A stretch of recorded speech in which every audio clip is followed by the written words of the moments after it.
உங்களுக்கு எத்தனை வயசானாலும் உங்கள் மேலே பாசமாக இருக்கிறது, உண்மையாக இருக்கிறது, நேர்மையாக இருக்கிறது, பசி வந்தால் தாங்க முடியாமல் அவங்க துவண்டு போகிறது, இத்தனையும் செய்கிறவங்க உங்களை பெத்த தாய் தாங்க. அவங்கள தவிர வேறு யாராலையும் உங்கள்கிட்ட உண்மையாக இருக்க முடியாது. பெத்த தாய் தகப்பனை என்றைக்குமே நீங்கள் தள்ளி வச்சு பார்க்காதீங்க. அவங்கள தவிர உத்தமமான உள்ளம் படைத்த, நல்ல உள்ளம் படைத்த தாய் தகப்பன் தாங்க நமக்கு முதல் கடவுள்.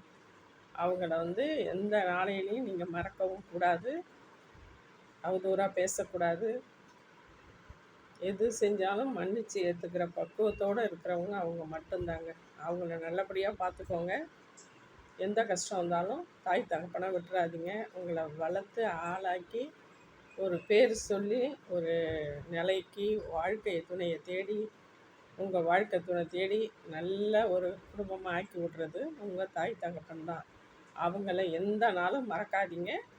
அவங்கள உதாசீனப்படுத்தாதீங்க. அது மகா பாவம். அந்த பாவத்துக்கு மன்னிப்பே கிடையாது. தயவு செஞ்சு தாய் தகப்பனை தெய்வமாக நினைங்க.